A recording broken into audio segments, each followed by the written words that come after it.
desde o fim da ditadura, eles, enfim, isso é o que eu pude ver com pesquisa empírica, enfim, trabalho etnográfico que eu fiz, já desde os anos 90, eles nunca tiveram entendimento de que eles deveriam ser controlados, mas eles sempre tiveram o entendimento de que eles, de alguma maneira, teriam que tocar um projeto para o Brasil e estar no controle político, mesmo que indiretamente, mesmo que sendo uma, vamos dizer assim, uma espécie de agência de interconexão de elites que faria esse trabalho. Isso era claríssimo nos anos 90, com todo um trabalho que eles estavam fazendo, mas muita água rolou desde então, né? O que acontece é que lá pelo fim do governo Lula começa a virar uma chave ali e eles começam de fato a pensar em exercer um controle um pouco mais direto, ainda que seja de forma indireta, né? Eles não estavam mais e nunca tiveram, e eu acho que esse é o grande problema da gente levar a cabo essa noção de golpe para pensar o que aconteceu agora em 23.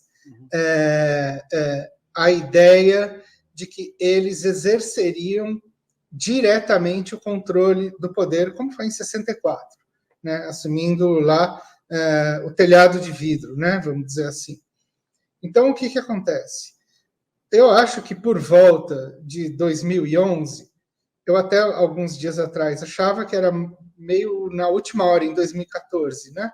Mas por volta de 2011, eles já começam a, vamos dizer assim, a acionar a figura do Bolsonaro para um trabalho interno dentro do Exército, em primeiro lugar, e nas Forças Armadas, em segundo, como uma espécie de político que vai estabelecer uma chancelaria para eles, primeiro no Congresso. Só que em 14, depois que a Dilma reeleita, eles falam, não, acho que a gente agora tem que, enfim, entrar para um caminho mais assertivo. E aí eles liberam o Bolsonaro para fazer campanha dentro de academia militar, e aí o negócio fica deslavado.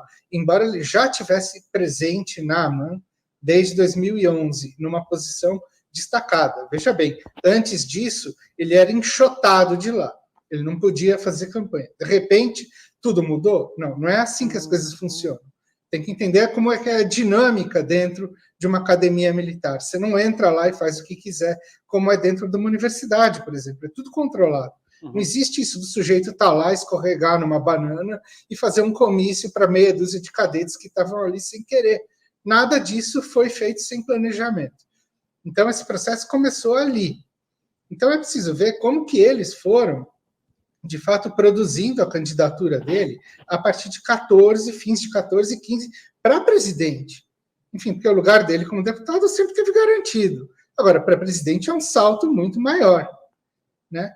E aí que a gente tem que ver o que foi o papel de 2018 e deles no governo Temer, quando eles implodiram a aliança, essa assim, golpista, que assumiu depois de 2016.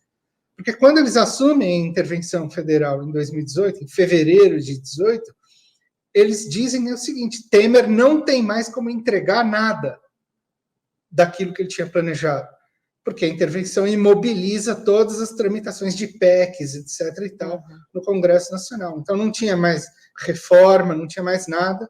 E aí, claro, a burguesia caiu no colo de quem? De quem restava nesse campo, né?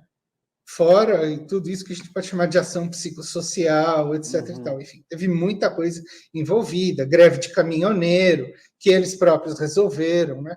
Com essa velha estratégia que eles fazem de criar o problema para eles mesmos oferecerem a solução. Enfim, teve várias jogadas aí no meio do caminho, mas jogadas que foram assim sempre muito associadas e não tinha como prescindir do judiciário como uma espécie de infantaria que atuava junto com eles. Não dá para esquecer disso. Quer dizer, não existiria a eleição de 18 como foi se o Lula não tivesse sido preso, minha gente. Sim, claro. Quando ele foi preso, ele tinha, sei lá, 40, o Bolsonaro tinha 20, sei lá eu.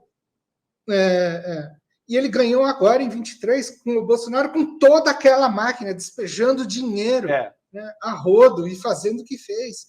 Então, assim, não dá para perceber o que foi o bolsonarismo, a guinada da direita em 18, a ascensão desse clube, disso que está se chamando fascismo, etc. e tal, se não levar em conta o fato que lá de cima se produziu uma operação que impediu o candidato, que talvez fosse o candidato natural a ganhar, de levar a eleição. Então, é uma história que a gente tem que pensar nesse sentido. E essa aliança entre judiciário e militares não pode ser desprezada. Assim, a gente não pode dizer assim, não, Bolsonaro ganhou e, de repente, todas as chaves viraram e foram diferentes a partir de então. Você entendeu o jogo tácito que está por detrás disso daí.